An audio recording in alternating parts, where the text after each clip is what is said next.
This camera's loud. I'm just gonna do it. Take your shots right now. They could have given me a quieter camera, I guess.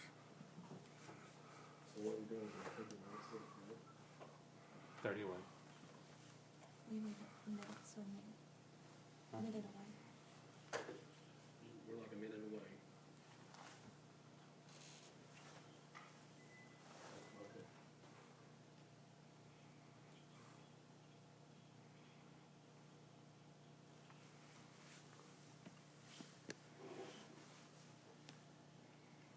You guys ready to get started? Okay, you're right. How long till the show? We're in the show now. Wait, the show. Ryan, are you ready?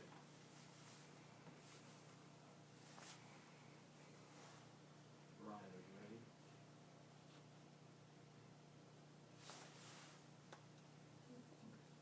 Ryan, you in? We'll be good. We're going to go on those keys. Okay.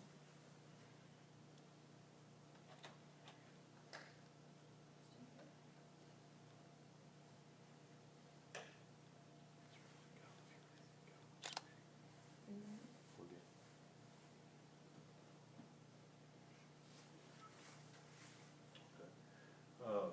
Thanks for coming this evening. As you can see, this is a very tragic day for us. It's a very stressful day, and please be patient, in that process that we're all going through.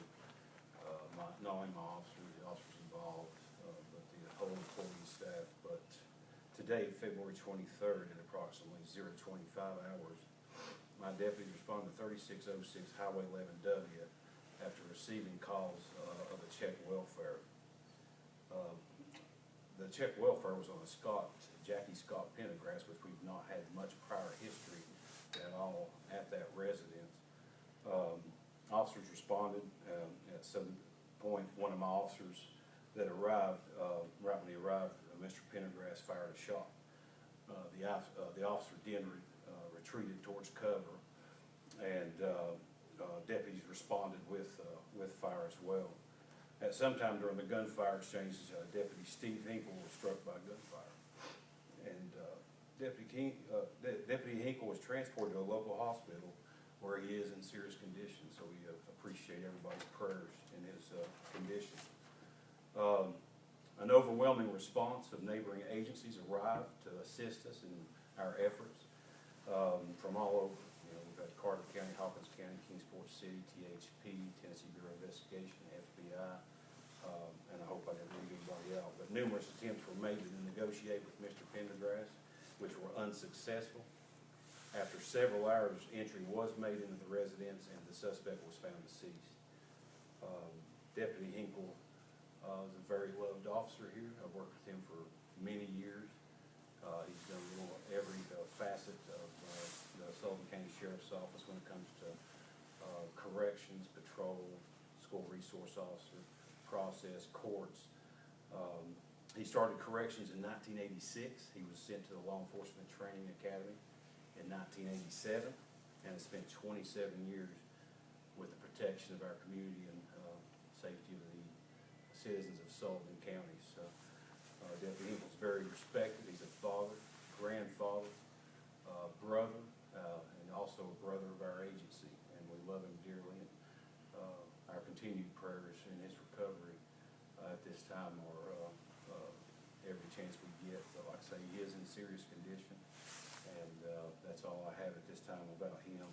Like I say about the suspect, the deputies responded to his residence. No prior criminal history. The call volume at that house was 3. We had a couple burglaries in 2011, and then a disturbance in 2013. So he wasn't well known to the criminal justice system. He wasn't very well known to officers, and whatever led up to this, of course, is under further investigation, and I'll require patience with also the investigation, and I'll also refer any inquiries to that, any more questions to Tennessee Bureau of Investigation, Public Information Officer Leslie Earhart. Any questions? Sheriff, was he the only officer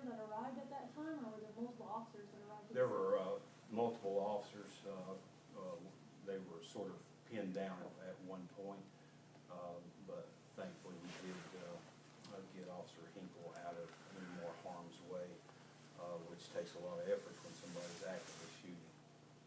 Yes, sir. The person who requested the, to check on Mr. Pendergrass, did they say why they wanted him checked on? Like I say, that's further investigation that we're looking into.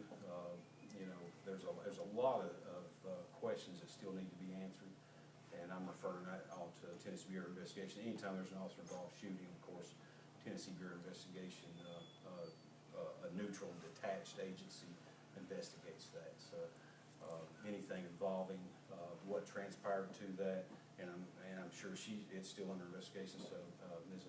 Earhart won't be able to answer a lot of stuff too, because we're still, you know, really premature into the investigation. So it could take days and possibly weeks.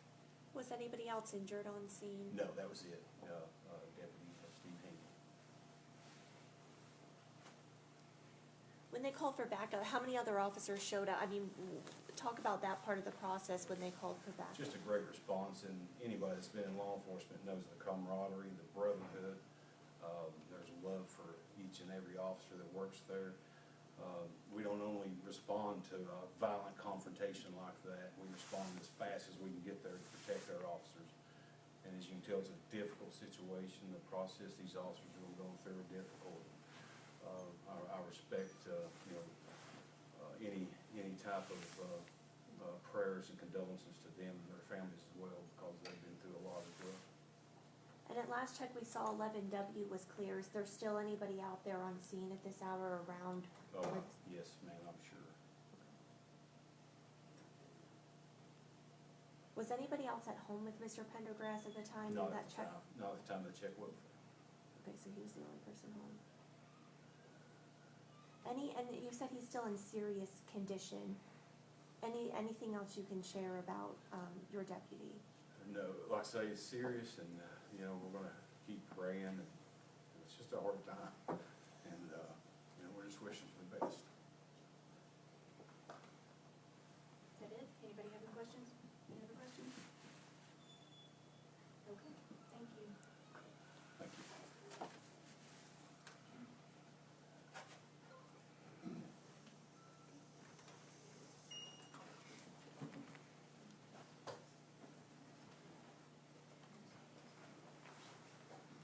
I'll have that written statement to you shortly.